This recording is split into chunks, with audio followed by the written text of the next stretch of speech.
Really, I thought they followed my Facebook page.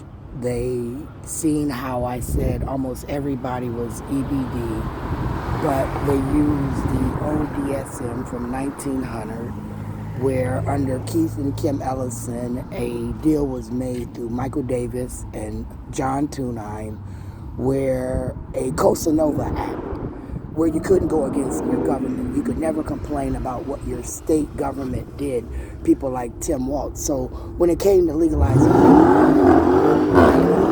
was a poster child because I smoked weed, doing foster care, licensed for 3 children, selling Oxycontin. And I said I asked for immunity because I felt that again. Like when I put myself in anonymity, I said I thought they were calling me crazy. I thought they were calling me a drug addict. So for me, I needed to dispel these rumors and deal with what I consider to be gossip, where people like my family under Debbie Weyenberger was either now bullied or retaliated against. So bullied means that I'm going to take your job, I'm going to take your house, your car, I'm going to take your bank account, your identity, and you won't have nothing.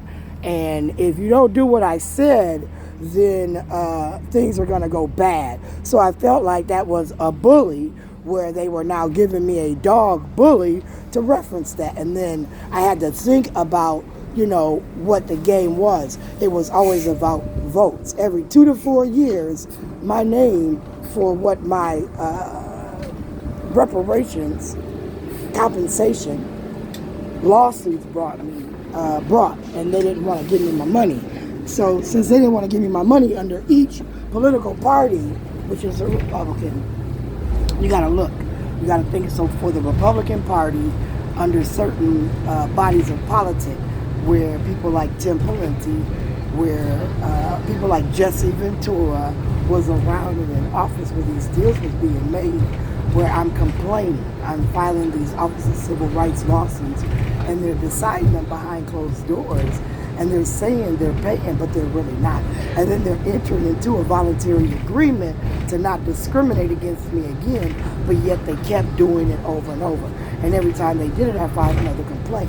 I was told to stop doing that under the Cosa Nova Act, and I didn't stop doing that. I kept complaining because, again, going back to Judge Boylan, under Joshua R. Williams, I said that him and Sarah McLaren made a deal in like the first year under the first office, where he got my deposition from me, and then he thought for 2 years that's what he was going to ride on, and then he joined Amy Jane Getz and began to bully me through the school. And as they were bullying me through the school, him and Amy would show up at these school meetings where I kept saying Michael Sullivan was leaving the meeting at the time of the signature, where Michael Davis was supposed to make Michael Favors and Kim Ellison settle and then pay, right? Because Michael Favors and Kim Ellison wasn't responsible, I thought, for what was going on. I thought Kim Messett, Cindy Adsat, Cy Thompson, these white people from way back, like kindergarten, Kim Messett was the ones that was responsible. And I thought that under the Treasury Department, Betsy Hodges was watching my grants, my lawsuits and things like that was given to me, and keeping tabs on them. And then she elected herself to mayor. And again, I said elected herself because if you think about Al Franken, where Al Franken was elected, and then he was denied access to the seat, and then he claimed on several media fronts in the paper that they were fucking with him using their political powers, where they would solicit their businesses, they would solicit their government, they would solicit the police, because these are all family and friends connected, which makes a group where they were now targeting certain people. At that time, it was Al Franken. Now I said it was me. I said people like Blong Yang, Betsy Hodges, Barb Johnson, where I filed a complaint under Becky Thorson, where she hid it, not paid. At the time, Barb Johnson was city council. She solicited funds from the Senate and the council, and she could have went through those very racist people because she had to leave office. That's what I said. And they targeted me and my family. That's what I said. And then they tried to make me feel a type of way. And some days I do feel a type of way. Like I told my sister Renee, I'm sad I don't get to see my grandkids. in theory, we were supposed to be a family, me, Cheryl, and Michael, and they were supposed to be coming back to my house, and I'd be cooking for them and inviting whoever wanted to come to my house, and if you didn't want to come, that's fine too.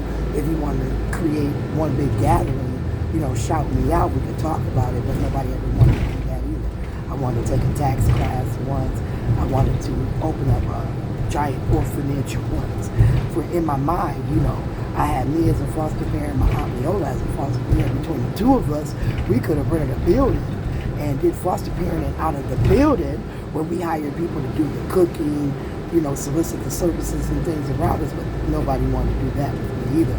That would have been like a business. And then one time I thought, well, I could open up a weed store, right? Marijuana, where I could sell marijuana. Like I would go around to different places and sample weed and bring it back. And I'd have all these stores that sold weed. Like Sharon would have her face on paper, she would have her face on wraps, her names on wraps. Well, maybe not my face, but like I had big dreams and aspirations. They took my dreams, killed my aspirations. Remember me. I'm gonna sing a song. You feel good about yourself. You created an app like a toy for an adult. Got out of hand. Now the whole world uses the phone. Now so much they need physical therapy for their hands. We created these products so that they can hold their hands. You got a screen shield. Don't really help them, does it? You see, these are the things God gave me.